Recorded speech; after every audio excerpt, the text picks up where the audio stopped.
बताओ ना। Hello students.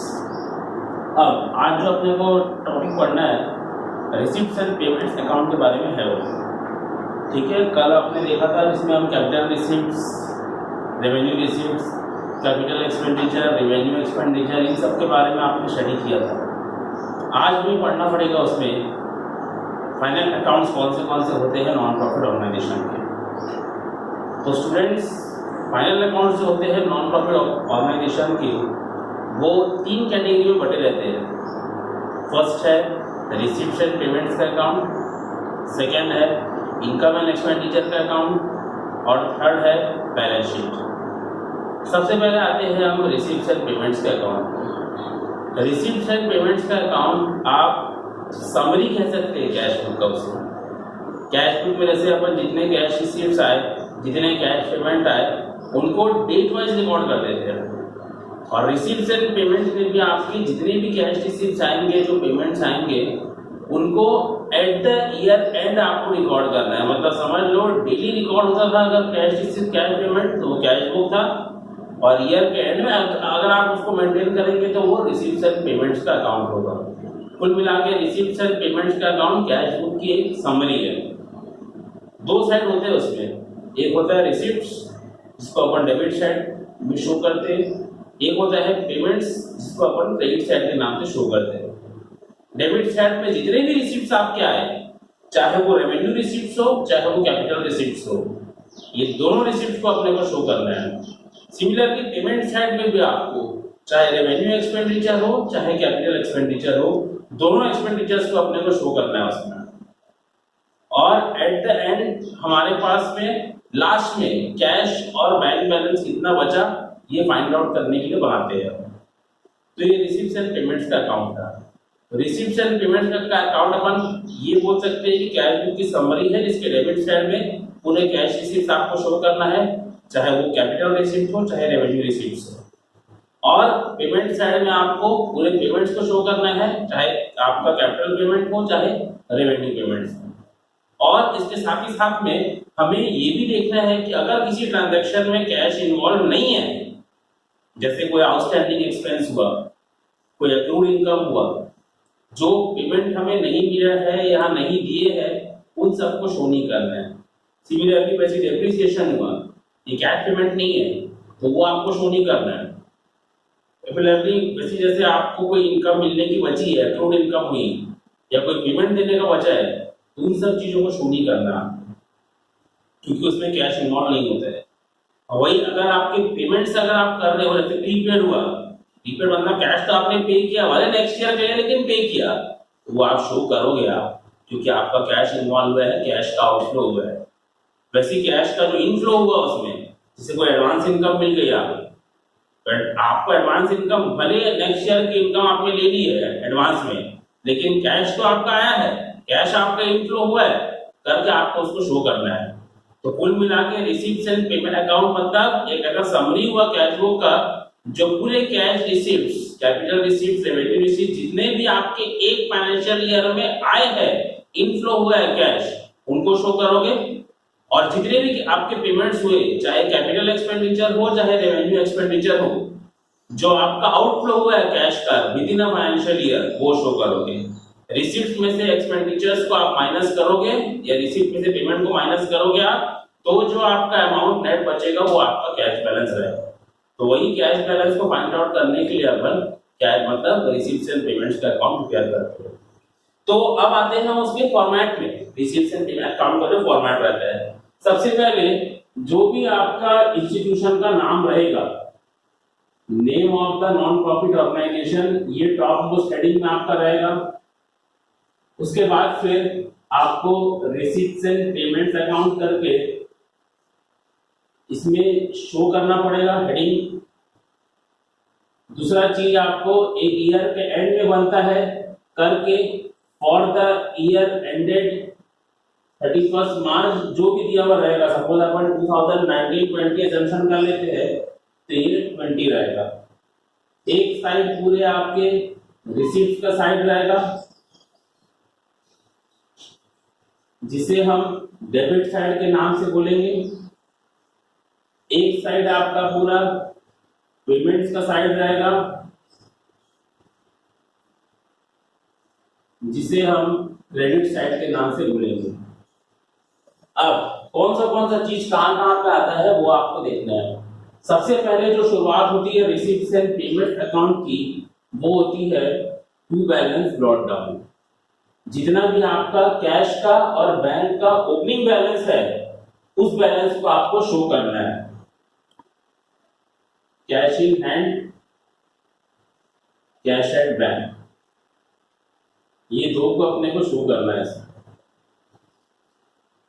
उसके बाद में फिर दूसरा है, उसमें कल जो आप लोगों को एक्सप्लेन किया था, subscriptions received in current year. इस ईयर में जितना भी आपको सब्सक्रिप्शन मिलता है, वो पूरा अमाउंट को आपको शो करना है। याद रखना, जो नहीं मिला होगा अगर आपको, तो उसको शो नहीं करोगे आप, ठीक है, वो शो नहीं होगा। जो मिल गया है, भले ही नेक्स्ट ईयर तक ना मिला हो, लेकिन रिसीव हुआ है करंट ईयर में करके आप उसको शो करोगे, क्योंकि कैश का इनफ्लो हुआ है करके।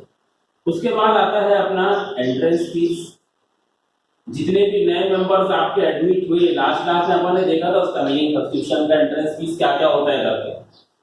उसके बाद में फिर rent from use of hall, hall को यूज करके अपने को जितना भी रेंट मिला वो। फिर इसके बाद में जो भी आपको जनरल डोनेशंस मिले होंगे, ये आएंगे। इसके बाद जो आपको अगर स्पेसिफिक डोनेशन मिले होंगे, ये भी अपने को देखना है। फिर इसके बाद में अगर आपकी जनरल लीगेसी हुई, ये अमाउंट आएगा। अगर कोई स्पेसिफिक लीगेसी हुई, एक पर्टिकुलर पर्पस के लिए मिला है, तो भी वो आएगा। ध्यान रखना, रिसीट्स एंड पेमेंट अकाउंट मतलब कुल कितना कैश आया और कितना कैश गया, भले वो कैपिटल नेचर का हो या रेवेन्यू नेचर का हो, दोनों को शो करना है अपने को। बस ये ध्यान रखना है कि आपका इस फाइनेंशियल ईयर में कैश आया है या नहीं करके, उसको शो करेंगे। फिर amount received from sale of assets, ये आएगा। उसके बाद में फिर सेल ऑफ कंज्यूमेबल आइटम्स, ये आएंगे। तो ये सब पूरे रिसीट्स वाले आइटम हो गए, ठीक है। कैश कितना आया था वो अपने को समझना है इसमें। उसके बाद में आते हैं हम पेमेंट्स वाले आइटम में। पेमेंट्स में भी सबसे पहले आएगा जो भी आपने अमाउंट कंज्यूमेबल आइटम्स पे स्पेंड किया था, बाय कंज्यूमेबल आइटम्स, ठीक है। इसमें अमाउंट एक्चुअली स्पेंड, जितना या amount actually spent on consumption, consumption पे जितना भी आपने खर्च किया उसके, ये आ जाएगा आपका यहाँ पे। उसके बाद में फिर नेक्स्ट है परचेज ऑफ एसेट्स, जितना भी आपने एसेट्स परचेज किया था। फिर इसके बाद में सैलरी एंड वेजेस करके लिख लेते हैं उसे, सैलरी एंड वेजेस वाला हुआ। फिर इसके बाद नेक्स्ट में अपने पास में आता है जो भी और दूसरे उसके जो भी एक्सपेंसेस थे, जैसे मान लीजिए अगर कोई स्पोर्ट्स क्लब हुआ तो उसमें आप जो कोच रहते हैं उनको ऑनोरेरियम दिए। अगर लाइब्रेरी हुई तो बुक्स परचेज किया था आपने।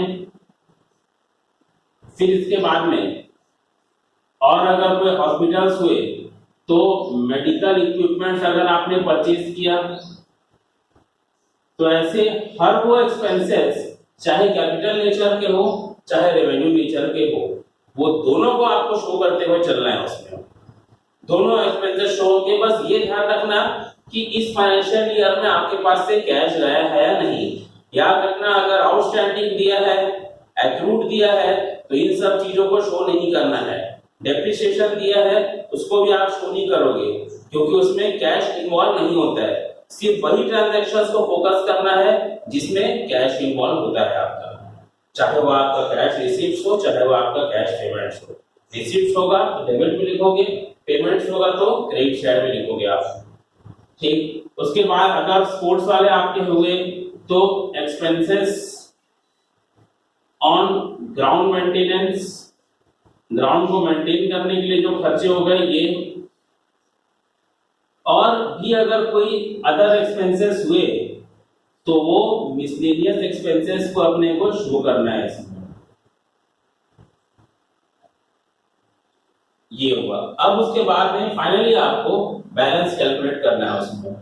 तो बैलेंस कैलकुलेट करने के समय जितना भी आपका रिसीव्ड साइड रहेगा उसका टोटल, उसमें से पेमेंट साइड का जो टोटल है उसको माइनस करिएगा। तो लास्ट में अपने पास में बैलेंस जो है ये आपका बचेगा बाई बैलेंस कैलेंडर। इस बैलेंस में अपने को सेव बाई, एक कैश इन हैंड और दूसरा कैश एट बैंक, ये दोनों को अपने को शो करना है इसमें।